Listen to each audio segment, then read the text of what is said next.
Bonjour et bienvenue à l'émission Islam. Je suis ravi de vous retrouver ce matin. C'est avec un grand plaisir que nous poursuivons notre discussion autour de l'amour et de sa dimension dans la tradition islamique. La semaine écoulée, nous avions évoqué l'amour dans son versant divin et spirituel. Aujourd'hui, ce sera plutôt terrestre et entre les êtres humains. Pour en parler, j'ai plaisir à vous présenter nos invités. Ce sont les mêmes. Abdellah Dominique Penaud, vous êtes traducteur, vous êtes éditeur, cofondateur des éditions Alif. Vous avez traduit le Coran et les hadiths du prophète, ainsi qu'une anthologie d'œuvres mystiques. Merci encore de nous faire l'amitié de parler de l'amour aujourd'hui. Nasser Khemir, vous êtes conteur, vous êtes poète, vous êtes aussi artiste peintre, cinéaste. Allez, vous êtes un grand artiste accompli. Merci aussi de nous faire l'amitié de venir. Abdellah Dominique Penaud, la semaine écoulée, nous avions parlé justement de l'amour dans sa dimension spirituelle et religieuse, divine. Effectivement, l'amour est le moteur, je dirais la raison d'être de l'existence, qu'il n'y aurait pas de rahma au sein des êtres s'il n'y avait pas au départ la dimension spirituelle du Rahman, du miséricordieux. Mais en fond, derrière l'amour humain, il y a toujours en filigrane l'amour divin, et l'un ne peut pas occulter l'autre. Bien sûr, et l'idée centrale, c'était effectivement l'amour dans la tradition islamique, c'est l'amour de Dieu, mais c'est un amour réciproque et Dieu qui aime les hommes. Bien sûr, il est hors de question de supposer. Bien, Dieu nous a aimés, c'est pour ça qu'il nous a créés, je veux dire. Et il a aimé par-dessus tout celui qu'on a appelé son Habib, son bien-aimé. Et que la création elle-même s'est faite dans un souffle de compassion, dans un soupir de miséricorde. Avant peut-être de poursuivre avec vous, je vous convie à suivre ce sujet signé Mariannick Le Guern, où nous avons été posé des questions à ceux qui ont été interrogés à propos du sentiment de l'amour. Regardez.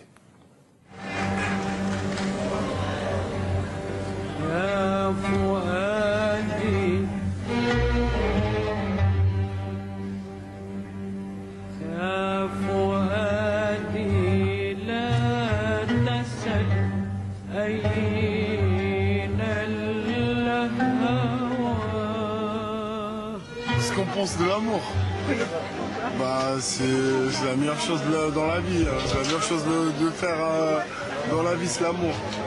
C'est l'origine de l'amour, les Arabes, madame. L'amour propre. Amour. Amour. Pour moi, c'est beaucoup de sentiments. C'est quelque chose de beau, déjà, de très grand, de pur. L'amour, ça passe avec des gestes, avec des mots, avec des caresses, avec tout. L'amour est la plus belle chose que je suis. Un sentiment vraiment humain. S'il n'y a pas d'amour, il n'y a pas de vie.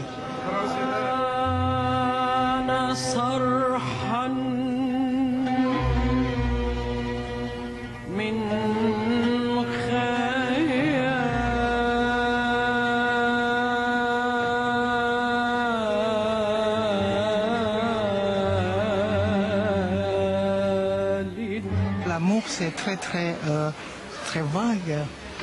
C'est-à-dire l'amour, pas seulement l'amour avec l'amour pour Dieu, mais l'amour aussi pour les hommes, pour la nature, pour les amis, pour la famille. Voilà. Nabi sallallahu alayhi wa sallam, c'est demandé pour faire attention pour les voisins. C'est aimer une personne, être bien avec une personne.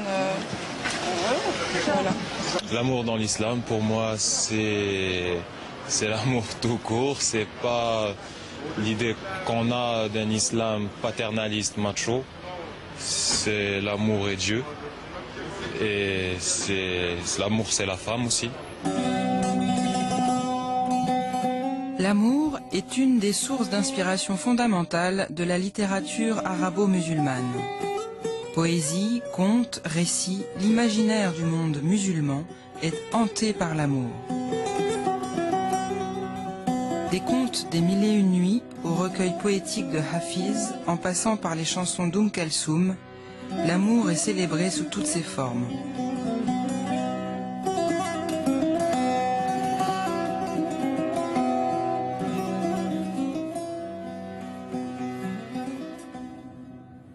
Nasser Khemil, nous avons entendu une dame dire l'amour c'est très beau et c'est très grand. Et vous avez une manifestation de cela. Exemple, le Taj Mahal, qui est le symbole de l'Inde, et c'est un symbole musulman de l'amour. C'est l'amour d'un prince moghol pour sa femme. Et à sa mort, qu'est-ce qu'il construit? Un tombeau avec l'imaginaire du paradis. Donc cet acte-là était un prince qui avait toute l'Inde dans sa main. Il a mis l'amour au-delà et au-delà de toute région, toute raison, il en a fait l'essence et c'est devenu l'essence de l'Inde.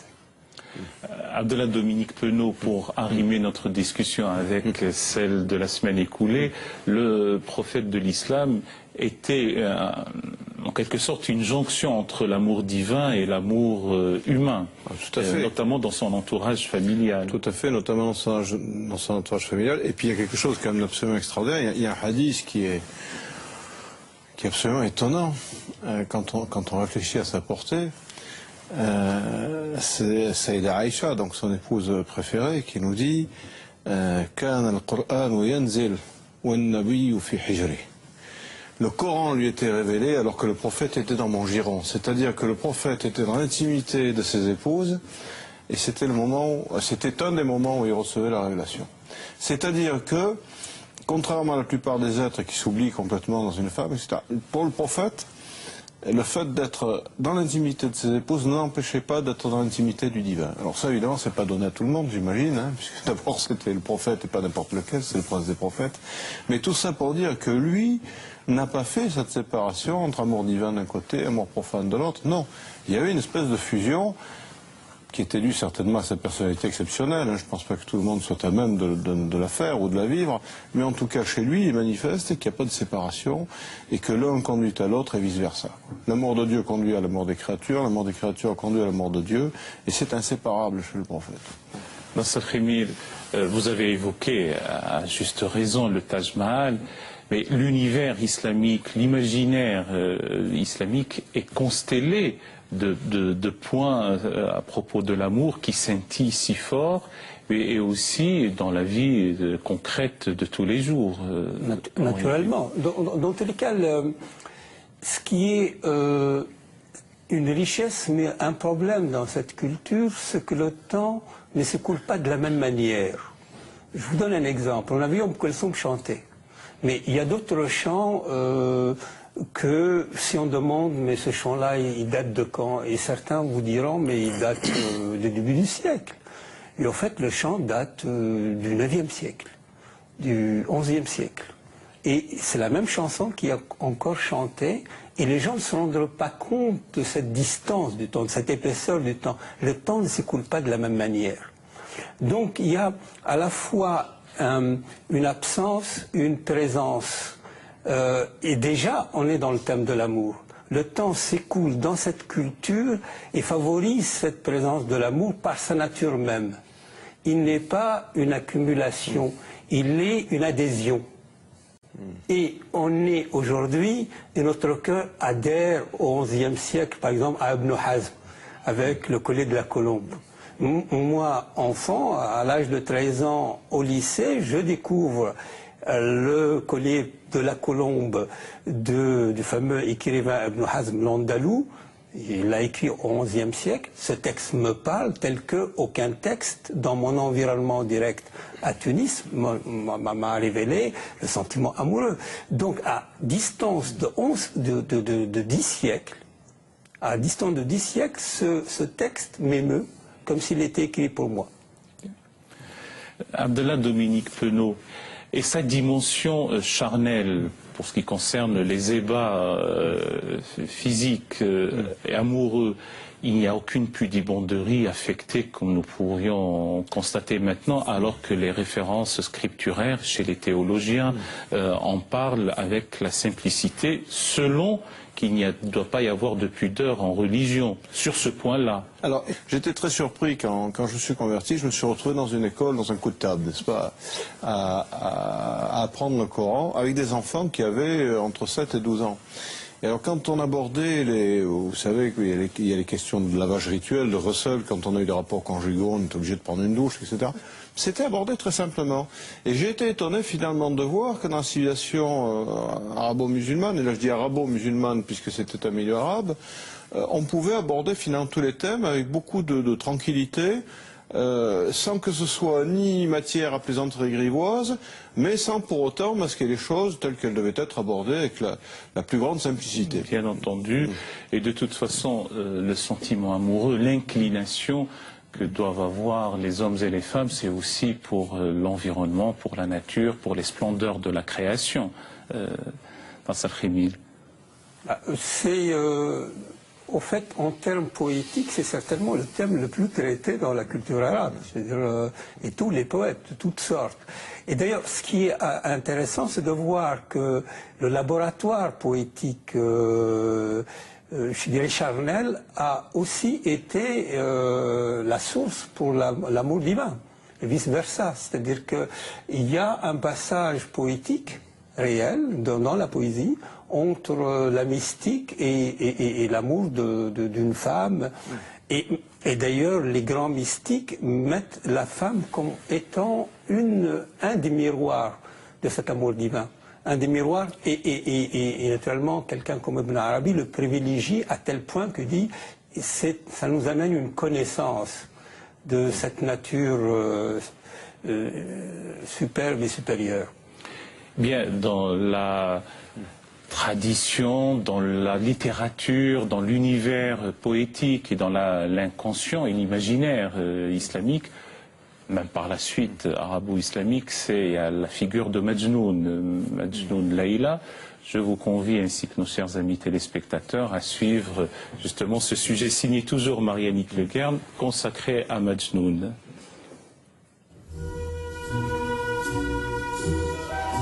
Majnoun en arabe veut dire fou, et on l'a appelé Majnoun Layla, c'est-à-dire le fou de Layla. Le nom de monsieur, de l'amoureux, il s'appelle Kais. Kais et Layla. C'est une histoire d'amour, celle-là. Majnoun Layla, c'est pas islamique, mais c'est la culture arabe. Alors dans ce sens-là, l'amour platonique, si vous voulez, existait avant l'islam et après l'islam. Et ça existe heureusement pour toujours.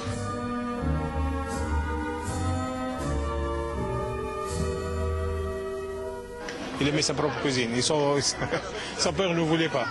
Le père de la meuf, il veut la donner à son cousin, à son neveu. Absence de Layla, tu m'apportes ma faim. Tu vas plus loin que n'aura été toute absence. Étrange que le cours entre nous du destin. À partir de là, Kais est parti, il a quitté sa famille, et il est parti dans le désert.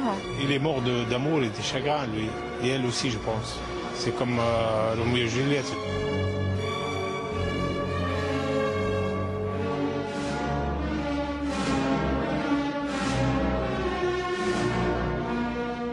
C'est à travers ses yeux que Layla est belle. Donc ce qui compte, c'est le regard qu'il pose sur Layla. Donc c'est quelque chose de finalement très philosophique. Mais l'œil exorbité, mais la bouche trop grande. Et alors, de bon cœur, elle est la préférée. Cet amour mystique a beaucoup influencé la littérature occidentale dès le Moyen-Âge, avec la tradition de l'amour courtois, avec les troubadours, Tristan et Iseult, et plus proche de nous encore, l'écrivain Aragon, à travers notamment le texte qu'il a dédié à Elsa Triolet, le Fou d'Elsa. Votre poème s'appelle Le Fou d'Elsa. Il s'appelle Le Fou d'Elsa, et cette histoire aurait pu s'appeler, je l'avais pensé à le faire, Majnoun et Elsa. Le Majnoun est une figure classique de la poésie arabe, déjà dans la période anté-islamique.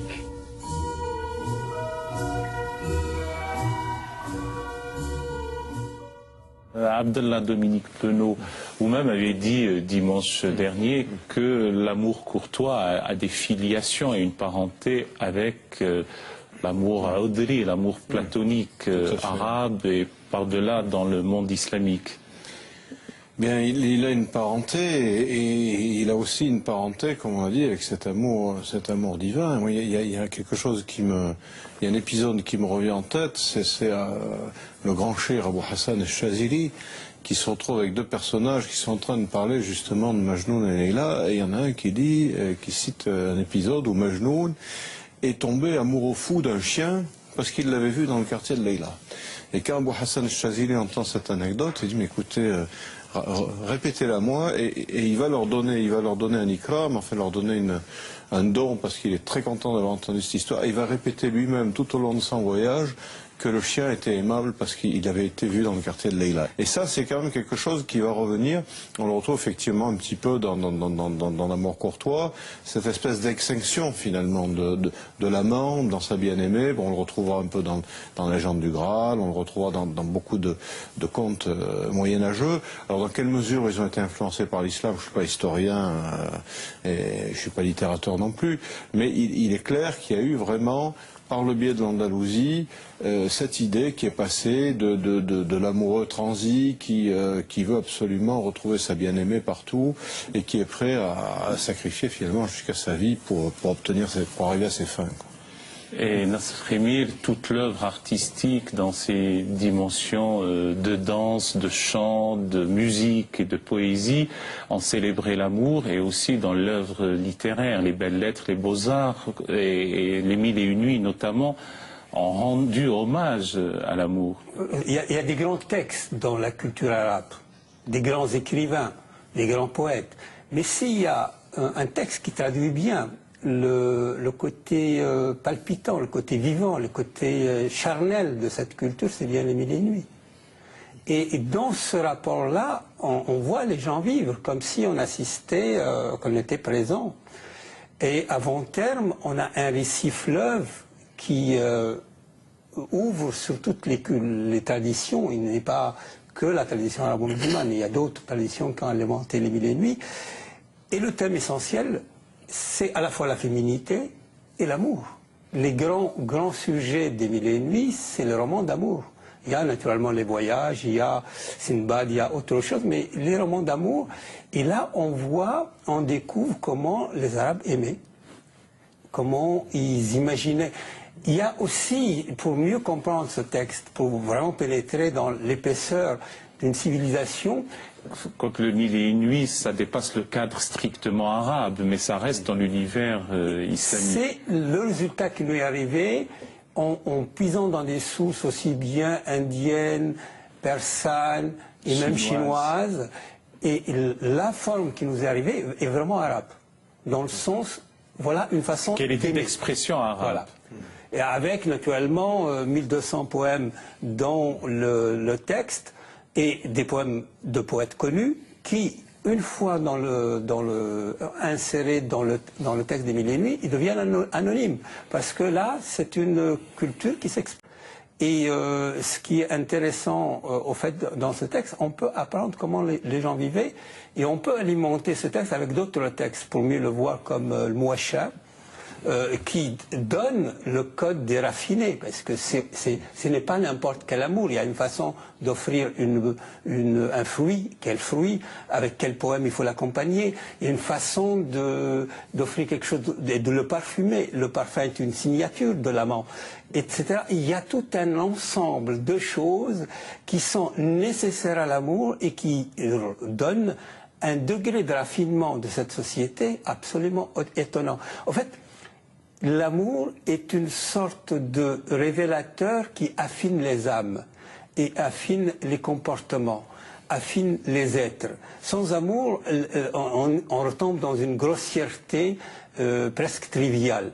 Et tout le raffinement de cette culture, toute la poésie et la beauté de cette culture, elle a pour base, pour secret, cet élan amoureux, qui est partout, partout, partout. Et chez tous les êtres, on trouve un mendiant, et puis il a cette qualité de l'amour. C'est comme une forme de noblesse. Effectivement. Abdallah Dominique Penaud, vous qui êtes traducteur, avez traduit les poètes poètes, les grands poèmes mystiques des poètes soufis, notamment l'interprète des désirs ardents d'Ibn Arabi dans son traité d'amour.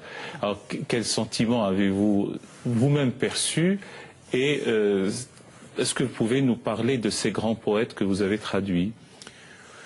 Écoutez, ce qui se dégage, enfin moi personnellement, je suis très sensible à la poésie arabe. Ce qui est d'absolument étonnant, c'est que finalement, c'est cette espèce d'exaltation qui est assez caractéristique du tempérament arabe. Hein. Je dirais les Arabes, ils ont leurs qualités, leurs défauts, comme tous les peuples. C'est un peuple très entier.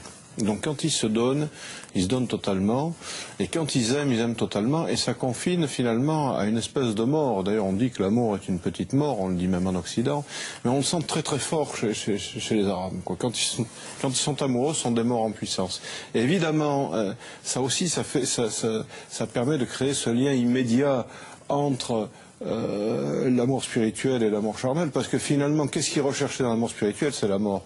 Et en ce moment, je suis en train, par exemple, de traduire des poèmes de Sayyidina Abou Madian el-Ros, et alors, ce qu'il y a de très frappant, c'est qu'il y a un thème qui revient tout le temps, c'est l'éloignement. Donc, il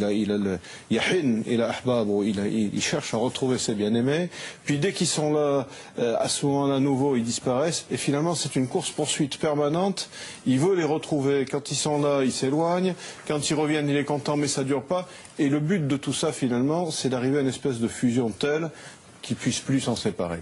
Et je crois que c'est en ça que l'amour chez les Arabes, qui a cette espèce, encore une fois, d'exaltation et de profondeur dans le temps, permet de déboucher sur un amour spirituel. On voyait par exemple chez Ibn Arabi lui-même une considération assez étonnante qui fait de Majnoun un des amoureux élus de Dieu finalement parce qu'il a goûté à l'amour. Donc ce qui montre bien que l'amour finalement profane, poussé à son paroxysme, va déboucher sur un anéantissement de l'être qui va lui permettre de goûter à ce que les mystiques ont appelé le fana, n'est-ce pas, l'extinction. Et quand on n'a plus d'individualité, eh bien à ce moment-là, on découvre finalement la lumière et la vérité, quoi. Bien sûr.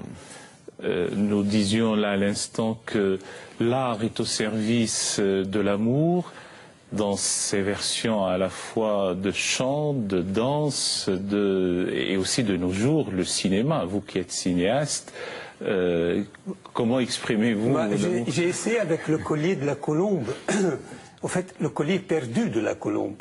Je m'interrogeais, qu'est-ce qui s'est passé dans cette culture arabe qui, au Xe siècle, donne un texte, un écrivain comme Ibn Hazm, donne un texte qui s'appelle le collier de la colombe, de l'amant et de l'aimé. Et donc, il essaye, à sa manière, avant Freud, avant les autres, de donner une sorte de portrait de ce sentiment. Et qu'est-ce qui s'est passé dans cette société, dans cette culture, qui, 10 siècles après, elle est tombée dans une sorte de méfiance de l'amour. Et donc j'ai fait un film qui s'appelle Le collier perdu, j'ai rajouté perdu de la colombe. Qu'est-ce qui s'est passé? Et donc je m'interroge, puisque mon personnage principal, le film se passe au XIe siècle, à Cordoue, et il a découvert que dans la langue arabe, il y a 60 mots pour dire amoureux.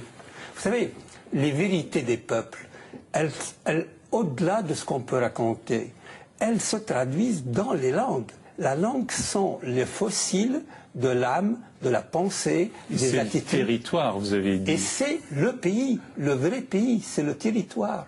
Et dans cette langue, il y a 60 mots pour dire amoureux.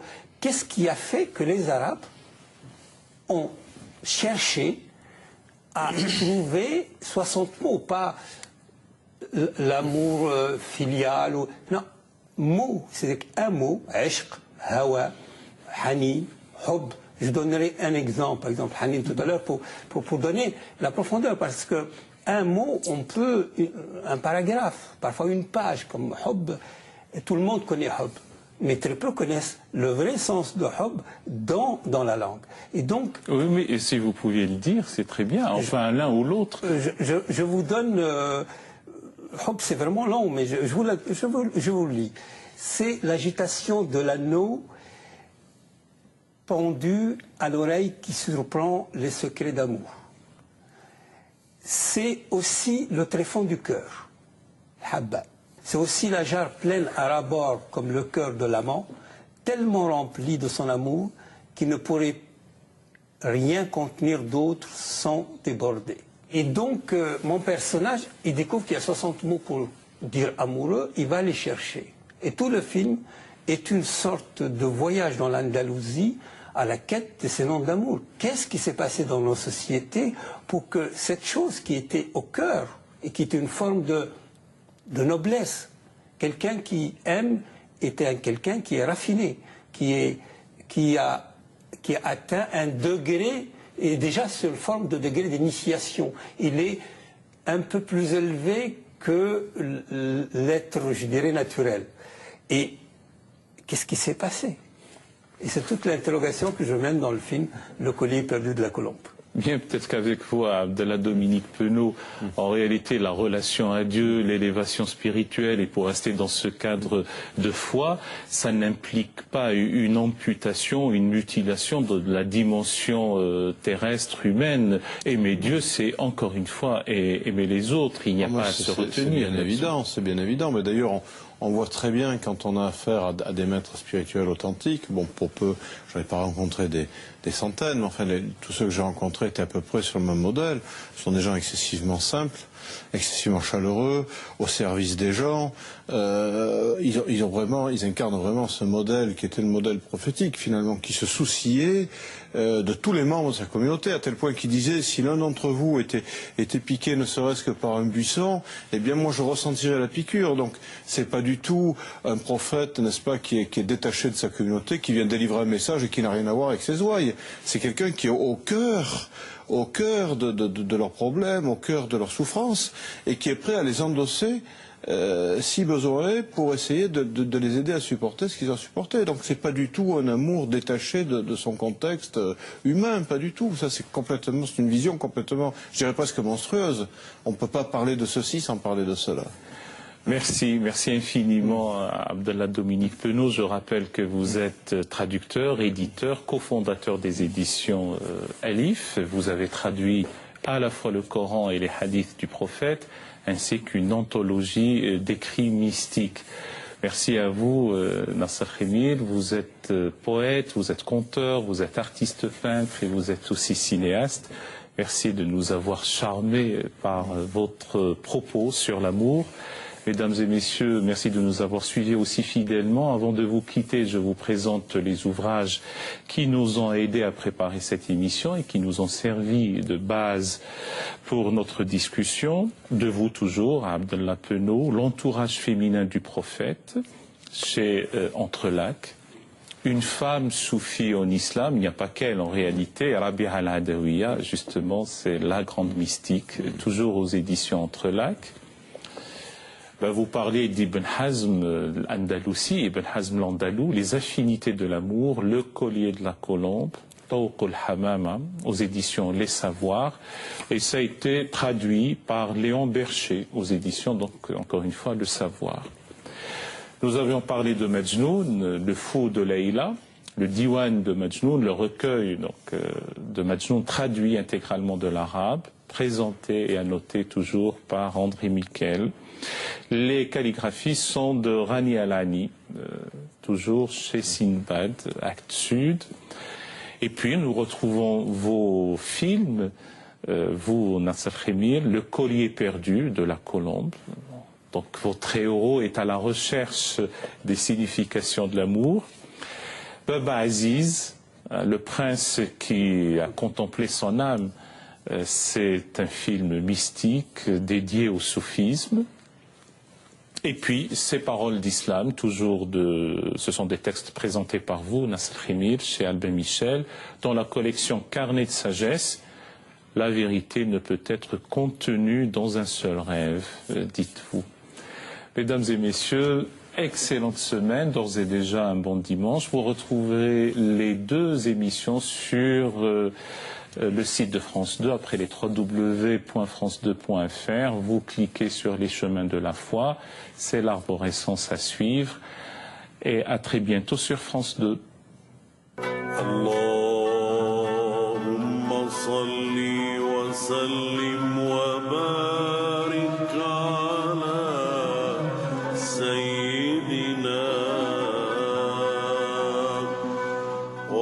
الصعب